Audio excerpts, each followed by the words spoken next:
Hey everyone, I'm Damian Holbrook from TV Guide Magazine. Thanks for being here, the cast of Gotham. How about that? We're on a very tight schedule tonight, so we're going to just jump right into the questions. I want to talk to you guys first. Congratulations first on the show and the success you guys are having. You are killing it. You're about halfway through your first season. How do these characters fit you now compared to when you shot the pilot? I think they're really growing on us, right? Absolutely. It's a little intimidating to take on these iconic characters, you know, at the beginning, right? I mean, I think we were all kind of very aware, how can you not be, of the fan base and of how beloved the characters are. But as we continue to shoot more and people see what we're making and approve of it, by and large, we get comfortable with it, you know? Is that how you feel, Jada? That's how I feel. Yeah, definitely. Yeah. Maybe not as comfortable as we are up here on the stage right now.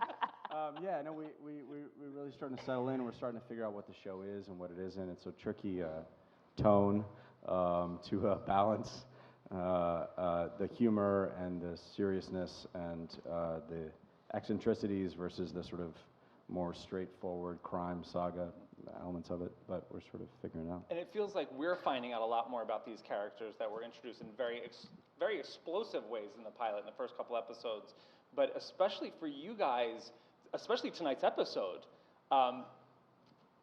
finally these guys seem to be on the right side. Right. Yeah.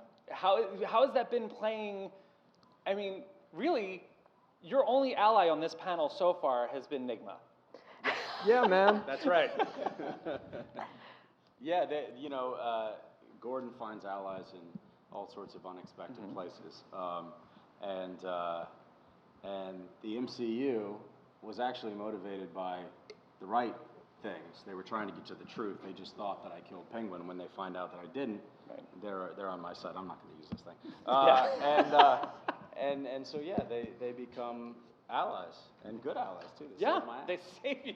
So let's go back to the beginning. When this was first starting, Bruno Heller, the executive producer, basically wrote this with you in mind. Yeah. So what is that like, being at that point in your career where somebody goes, hey, Ben, I want you to do this show? Well, this has never happened before. Okay. Depending on how I do, it may never happen again. So, but it was surprising, for sure, and incredibly flattering. Yeah, Bruno and I did a pilot last year together that didn't go to series, so I just, you know, went back on my couch, and then he called me, you know, in January and said he wrote this. But he had already conceived of the idea. He was just trying to think of who he wanted to play Gordon. Yeah, it's really cool to collaborate with Bruno. I find the whole experience very collaborative. I mean, Jada, I know your process with this was extremely collaborative. Okay, so let's just get to that right now. All right. Let's talk about this audition story. Oh, it was an audition. I know, right? Okay. Did you really it's a better story as an audition, though. But definitely. Like, why is she auditioning? Yeah, Jada Pinkett Smith. I know. It wasn't an audition. Did you really bring a guy on a leash? Heck yeah. Okay. I sure did. All right. First of all, okay. Where does one find someone to do that? Now that's a tricky question. Yeah. You're in New York City. Yeah, definitely. So what was this like? It was actually a friend of a friend, and it was actually an idea that I came up with at the last minute, because I was meeting Danny for the first time, and I'd already talked to Bruno. I was like, Bruno, this is how I see the character. You know, Bruno's like, yeah, that sounds good, you know. And I was like, man, I don't want to have to go through this again and explaining the character, right? And let me just show the character, because we were in the process of developing Fish Mooney. So I said, you know what? Let me get the gown, let me get the wig, let me get the guy on the leash.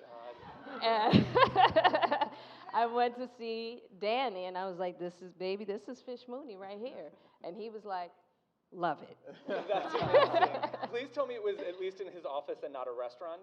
It was, but we had to walk through the production office, and that was amazing, having to see everybody's face as I'm walking through with this guy on the leash with liar written on his forehead in lipstick. Yeah. Nice. All right, so in the early drafts, in the early stages, you developed Fish with them because she's completely original character. Completely original. What was Gordon like in the early stages of this? Well, I think the initial conception was for him to be a little bit more naive than we originally ended up. being, but that was a conversation with Danny and Bruno. Danny Cannon directed the pilot as an executive producer. To me, if he's a war hero and he's seen things overseas, then he can't come to Gotham. He can come to Gotham surprised at how much corruption there is, but he cannot be surprised that people do despicable things to each other all the time, because that's sort of the nature of war. So, so that was the conversation. We adjusted. These were relatively minute changes that only someone as weird as I would obsess over. But they affected the overall tone of the show, which is everybody is incredibly smart and agile, but it's a free-for-all. I mean, it's every man or woman for himself or herself. There is no order in Gotham. It's whatever is left of it has completely decayed and is owned by the Falcone and the Maroni crime families. And so what is it like, how is it on set, or when you guys get to play these characters that, aside from Fish, you talked about at the beginning, like, these are iconic characters. These are people that a lot of, mostly young men, are very invested in. You met them at Comic-Con, I'm sure. What is it like taking on these characters that, people have preconceived notions of and are very defensive of? Yeah, well, I mean, there are a couple actors that had taken on Edward Nygma, the Riddler, before, and one being Jim Carrey, who's very specific. And you asked, your first question was how have, like, the roles kind of changed and grown. And, I know that coming into this, I had a very long phone conversation with Bruno before shooting the pilot, because my introduction is like 20 seconds. It's really quick, and that's all the material that I had. And I was totally down to do this job, but I was like, we need to make sure that we're on the same page here, because I have a very specific idea of who this person is, and I had a very specific audition. I want it to be, identifiably mine. And certainly it can, like, be comparable or, hearkening to certain things, just because, we are dealing with a person that has specific characteristics. But I wanted it to certainly be, like, my interpretation of this person. So, who inspired this version? A couple things. I mean, Bruno gave me a very specific. The way that Bruno spoke about this character, I was like, oh, I'm actually playing you. This is amazing. Like, the man, for like 15 minutes, he just kind of like spoke on the phone without interruption. Like, he was obsessed, so specific about exactly what inspired him, and I was like, this is brilliant. I'm playing Bruno Heller. But for me, like, my actual, like, the body, like what I'm doing with his body and like his face, and the way that he kind of like communicates with people is a very specific person from my high school. Okay, all right. Okay. This poor guy, and actually, I did a. How hard was that guy's life? He had a rough time. Yeah. He had a rough go of it. But we weren't allowed to have backpacks in our school. School violence. Hiding things in bags. Wow. Really horrible times. So what did you carry? So 2000. Well, we had to carry all of our books in binders wherever we went. Wow. We had lockers, so like, most of us went to our lockers and got new stuff for each class. But this kid had no interest in using his locker, so he walked around with all of his binders and textbooks every day, and it was fascinating. So he like always kind of walked like forward, and he just had no kind of social skills whatsoever. Had no interest in like acknowledging that was odd. Wow. Or that people were judging him. I kind of love that. Okay. So, okay. Does this guy know? No, but I just did a very long profile with the Wall Street Journal where I talk about him explicitly, and I said, I'm so nervous that he's reading the Wall Street Journal, right. And he's going to come after me. Okay. I hope not. All right, so I feel so bad for that kid. I know. So for you guys, since you're playing partners, was there a chemistry read for you two? No, there wasn't. No. So what were your auditions like? My audition was on Valentine's Day. It was one of 7, and the only thing I had in my mind that day was I cannot be late. to the last one. I'll never get home. I've got to run. And I went in and gotta go, and was done. And they called back and they're like, hey, guess what? I was like, really? I was like, excellent, thank you very much. And you like phoned it in. No, I didn't phone it in, but when you know, the business of auditioning, which you don't know anything about, is, she knows about meetings. I had to work she very knows about how hard to- to get to that place. So.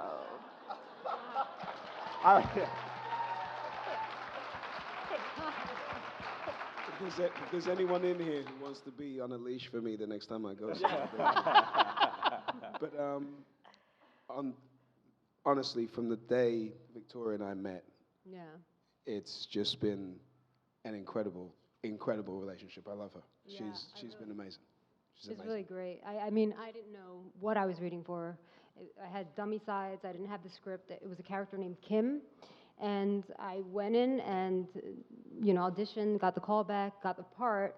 And I remember going into the the cast dinner, and I met Zabryna Guevara, who plays Captain Essen. She's the first person I met.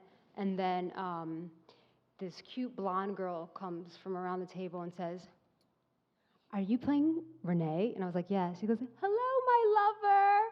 And of course, that was Evan Richards. And I was like, "Oh, okay, great." Did you not know? I didn't know. I was like, "Hey, girl, hey, what's up?" But no, me and Crispus here, we got along really great. He's like a big brother to me, and I love him to death. So that's real. Okay, so you're a Philly girl. I'm a Philly girl. Yes. Okay. I'm a Philly boy. Hey, what part? I live in Haverford right now. Okay. Okay. You married a Philly boy. I sure did. Have you met Will and talked about I cheesesteaks and haven't. pretzels yet? Not yet, but I do sing the song a lot. So in South Philadelphia, born and raised. Yeah. I look forward to it, though. All right. So I'm obsessed with Crispus and Renee because they have been like dogs with a bone in this situation. And so angry and just so anti-Gordon. What is it like now? The switch has been flipped. Yeah. Now you guys are going to get to play a totally different, color to this partnership now. Have they talked to you guys about kind of explaining what's up here? Not specifically about that. It's really, Montoya and Allen, we do see things. We've always seen Gotham the same way that Jim Gordon has, but we were given we saw him a completely different way. So anybody who doesn't do it the way that we understand it should be done, we're going after them. Right. So we do that to absolute completion until, oops, we were wrong. Yeah, all evidence points to it. All kinds of He's a crow. bad guy, so we're just doing our job. And now that he's basically has embraced it and asked us to do what he needs us to do, then of course we're all in. Nice. Yeah. And that's sort of the meta journey of the first year on my side, on the non-villain side, is cobbling together a kind of eclectic group of teammates, exactly. Team Gordon.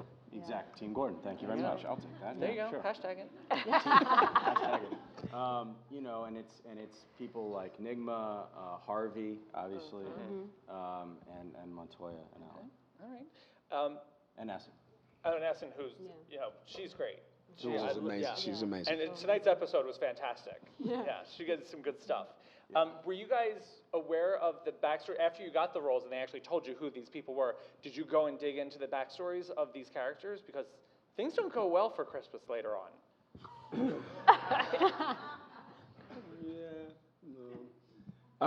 Not for the pilot. I think in the same way as Cory was explaining, you want to be able to have your own version on film and do your thing, but obviously out of respect for the comic world, once the pilot was shot, then I went back into Gotham Central and read the comics and figured out exactly what was on the page so that at some point down the road, you can throw something in that people are sitting out there going, yes, did you see that?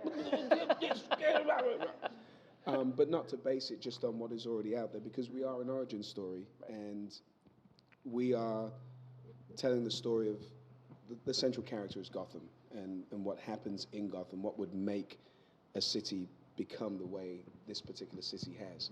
So you know, building it as it goes along, and when you're working with such wonderful people, it is kind of, and I don't mean to be rude to other actors and all the rest of it, it's kind of easy to build it when you've got people that genuinely do get along and are excited to work on the same project. So it's just been fun. How about you? Now, obviously, you found out at dinner that. Yeah, I know. Renee is- Well, I tried to stay away from it for the pilot. I just wanted to be introduced to Renee as Bruno introduced her to me. But as I started to Google her a little bit, I was like, she's really fascinating. Yeah. And I've gotten to know her so much through Gotham Central, and now I'm reading 52. I'm like, oh my God, she's so important to the Batman mythos. So I fall in love with her more and more each time, and I'm just really excited about a bigger audience getting to know who she is. Yeah. And I feel like with the expansion of these characters now and the inclusion on Team Gordon, which we're going to make a thing, it's also going to give you guys a chance to work more with some of the villains. Because you've been after him, now you can work with Jada, you can work with David, you can work with, you know, all those guys. That's going to be a ton of fun. And now Nigma has been a super slow burn. You know, we got a taste of him in the pilot, and, you know, but it seems like he's getting more and more screen time. How has that been for you, watching this guy, like, knowing who he is, and being like, I'm going to have this scene in the file room with this girl, and these guys get to, like, chew up some scenery? She's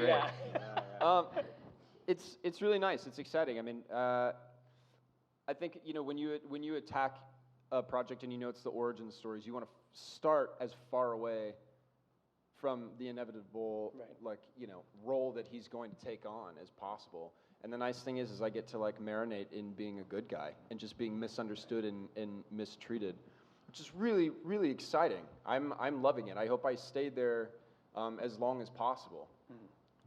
You know, there's also, like, the potential to kind of play both sides, which is kind of, you know, a repeating theme in what we're setting up. You know, betrayal from all kinds of people. But, you know, the comic book question that you had asked, I think I don't know if it's the same for you, Ben. I mean, you got to create your own thing, bless you. But the comic books have actually been the greatest gift because it's 75 years. And the thing that I found was that, especially, like, the Riddler has been portrayed and also drawn so many different ways that I feel complete freedom in developing the Edward Nigma that I want to, which is really nice. I don't know how diverse it is for these two, but I've certainly found a lot of freedom in that. No, I 100% agree with you. It's, you know, I do feel a sense of, you want to make sure that there are certain things that the people who follow this, and I mean, they're crazy. They follow this. Delightfully. Delightfully so. Passion. And you want to make sure that they can nod their head and say, yeah, that's right. But at the same time, you know, it's an origin story, and you want people who've never been involved in this kind of world to feel that they totally understand the humanity of these people and that they can associate and identify with these people, so that we get a chance to, like you said, build it our way. All right, well, let's go to Fish Mooney then, because you guys had a wealth of background stuff, but Fish, this has got to, I mean, she's a wild card. I feel like she's like the Gloria Swanson of, you know, like, of Clubland. This has got to be the kind of role that you, like, actors just pray for. Well, that was, you know, when I first had my meeting with Bruno, and he was like, you know, we have this character that we would really like you to come on board and help us figure out. And I was like, really? I mean, how often as an actor do you get the opportunity to, you know, come into a franchise like this, you know, and someone asks you to help develop a character that could possibly maybe become part of the canon. It's like, how do you give up that opportunity? You get major credit if this thing, if she shows up in the comics. Like, do you Listen, understand? I am praying. And just because I love comic books. I mean, I even tried to develop a comic book of my own back in the day called Menace. Yeah. Oh, no. Yeah. And she was like Now a dark you know angel people. from the hood, you See, know? Now you know people at DC. Well, yeah, you know, but I've always been, like, really into comic books. And so that was like, of course, I couldn't geek out with Bruno in the room, but I was sitting there like, you know. And so it's been a wonderful journey, wonderful opportunity. Can I just say that we had the honor of working with her in one scene, and it is just an honor to see just the joy that she gets out of it.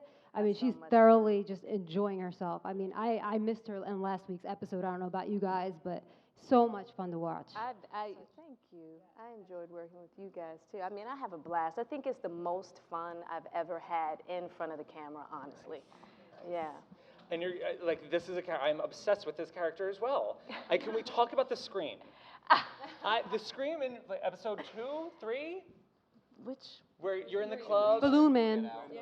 Oh, Everyone yeah. Everyone out. Like, seriously, at the club, and just like it felt like it was just this primal moment that you did unscripted. Yeah. I mean, it was scripted, Get Out, but Gave it a little definitely. extra, yeah. But it was just when I, you know, sometimes, you know, when I visualize, you know, the idea of the humiliation of my man getting his ass whooped in front of me and I can do nothing. I mean, literally the rage that came over me and that was just it. There it was. And even in this episode, when I had this urge to cry when I saw Penguin for the first time, I could not believe that he was actually alive and he was with Maroni. And it was a moment where I had to really catch myself. I was like in real pain, like my son has betrayed me. You know what I mean? So it's funny how, you know, when you're really in the moment and really living it, all these strange things that you really don't imagine that are gonna come upon you. You know, so many unexpected things happen to me when I'm in when I'm in that wig and in those dresses. That's that dress on. Let me tell you, it's a whole nother universe. It's been really wonderful. I've learned a lot about my craft, and you know, I've learned a lot about myself actually, just as an artist. Yeah. It's such a highly stylized series, and there's such. It does have the comic book roots, but it's got this grounded in reality stuff. The scenes between you two, we discussed this for the magazine. There's this sick seduction going on that I feel like. Wait, why I is it feel sick? like because she's so demented. This character is so. I mean, she's got leashes. Sure. But I feel like in the way that Jim could kind of redeem Bullock, Fish could completely corrupt him. Or he could redeem her. You think? Yeah. Maybe. The love you of never a good know. man? You Someone just else's never good know. man? I don't know if it, you know, you never know, but there's always a dance. I think that's what you see. You know, you see these two energies. You see the light and you see the dark, you know, that come to one another and recognize one another. You know what I mean? And they both have an objective. So the dance is who's going to win? You know, and we don't know yet. And how's he as a dance partner? Oh, he's a good dance partner. He's a good dance partner. Oh, no. She's speaking metaphorically. Yes, Thank he's a you. good Just leave dance it alone. partner. Okay, so Yeah. we've got a couple more minutes. I have to jump to some questions from the audience. Ben, do you do your own stunts? As often as I can. Any injuries so far? Yeah, I hit my head. Oh, that was like on the pilot, right? No, that was on episode 8, which airs next Didn't week. you hurt yourself filming the pilot too? Probably. Yeah, yeah. I don't know. I don't think I think on the pilot. Oh, and welcome back to wearing a wife beater on Fox. Thank you so much. Yeah, that was fun. Jada, what advice would you give other women of color actors that you wish you would have known when you were starting today? I think to not think about necessarily being categorizing yourself as a woman of color, right? I think that we always have to open our minds. We never forget it. You can't, right? But to not position yourself that way, that we don't want people putting us in a box, so we have to start with not putting ourselves in a box first. And then that permeates, that energy permeates, and then people start to see you differently. They really do. And Fish Mooney could have been a white dude. Heck yeah, yes. Fish Gotham Mooney is could filled be a with white white dude. dudes. Yes. Yeah. Ben, when do you start growing Gordon's mustache? Later, much Okay. later, yeah. Yeah. Much later. later. Much later. Syndication. Season 10 after we do the musical episode. Exactly. Yeah. Exactly. Did you expect this show to be so violent? I hoped. Really?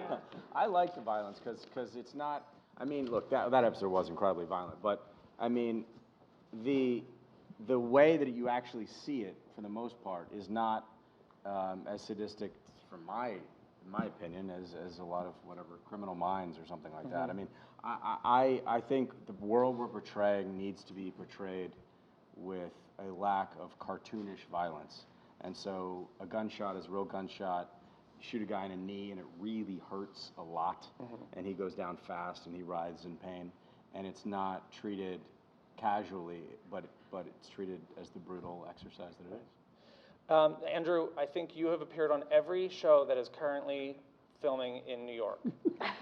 I think in the last 10 years you have been on every show that has filmed here. Just trying to work.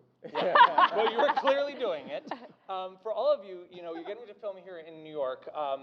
What is it? How is it different working on the sound stages versus being out on location? My friend, that's like asking, would you prefer to ride your bike in the storm, or would you like to hop in a car and have somebody drive you? It's just wonderful to be working, first of all, but to be involved in. I mean, everybody would love to work on a hit show, everybody.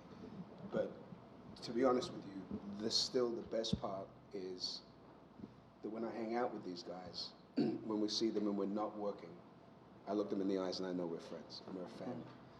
That's always going to be the best part. It's just what makes it so much fun to go to work and to hang out. I love what I'm doing. I know these guys do. And it just propels us to want to make this as good a story as it can be.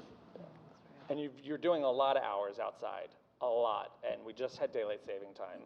Winter is coming. Are y'all ready? Yeah. Yeah. It's going to be tough. Yeah. Fish doesn't like to wear a lot of clothes. I know. That's why I was just sitting up here I like, think you're woo. gonna be in the club a lot. Yeah, Yeah. I hope. I hope Yeah. we'll. And it's also, you get to pull a lot from theater. A lot of theater actors are going to be available Yes. for work. Yeah. Have you guys run into anybody that you've worked with in the past on stage, on set? I did actually, but yeah. The Peter Maloney guy who played the Walker Viper, yeah. played your Oh, father yeah, in yeah, the- yeah. In the play, right? He did, yeah. But we have theater actors. I mean, we have theater actors all over our. Thank you, sir. We have theater actors all over our set, including Cory and Richard Kind just came off of a Broadway play, I believe. That's the wonderful thing about being in New York is that we'll have people come in. It's actually relatively doable to have them come in for an episode or two while they're shooting or while they're on stage, performing eight nights a week. And they're amazing, like guest stars. We walked in and like Carol Kane is playing Penguin's mom, and I'm like, oh my God, get it together. So yeah, it's pretty amazing. All right, well, I have to wrap this up. I want a tip from each one of you for actors who could, because obviously comic books are huge franchises and properties now, tips for any actors that are heading into working on a show or a film that is based on a comic book or something a little elevated like that. My advice if you're auditioning for Gotham is to not play it elevated. I mean, my advice is to play your intentions incredibly seriously. You can have fun with it, and you should, if you're playing a villain in particular, feel free to go a little bit over, but play it straight. Play it straight and play with a lot of intensity and a little bit of a wink in the eye, and I think that's it's for our show anyway. That's a good one. I don't know if I can beat that one. Yeah, I'm just watching you. Yeah. I always think like, just don't be afraid. It's like just be supremely creative. I think it's refreshing, and just don't be afraid to like just go all in. Sometimes we can be extremely conservative and, but like don't be afraid to just take a chance. Take a chance. You'd be surprised. Grab a leash. Grab a leash. I mean, if we're speaking specifically for comic book stuff. Yeah, it's something that's adapted from something like Well, I mean, a lot of the films, a lot of the comic book films now are kind of actually just being produced and directed by the same team of people. So if you're auditioning for one of those, I mean, you know, watch all the other movies and do your research, because I think all of them have their own kind of like color and tone. I mean, the thing that like made me really nervous starting this was we're all entering this world. We had no clue what this was going to look like, and the strange reality of our job is that we don't film together. So, you know, it's like I didn't work with any of the other villains, and the only people I was working off of was Ben and Donal, and I'm like, I am not those guys. I am not those guys, and I have to be strange enough that neither of them would ever understand me. So it's like I felt like I was, you know, coming into this as like I didn't get to see Jada, I didn't get to see Robin do Oswald. So I mean, if you have the opportunity and you understand what you're auditioning for, watch it and study it, understand the tone, and bring something to that that is in addition to, you know, to that world. Understand what they're missing and do that. That's a good one. Good advice. I have no idea, but not only understanding that world, but believing it wholeheartedly, because the suspension of disbelief, you have to believe first before anyone else believes in it. So believe, believe, believe. Be yourself. The people that you are is always more than anybody's ever going to need for any show. That's the way I believe. You don't have to be something else. Most of the time when you walk in, you're either the person or you're not. And go out swinging and tell your version of the story. You know, we don't all react the same way. We don't all think the same way. We don't all do anything the same way to the same stimulus. Just go out and do it your way. Kind of what she said, just take a big bat, swing for the hills, and see what happens. It's like, go out that way. All right, excellent. Thank you. I want to thank all of you guys. Thank you guys. Have a great night.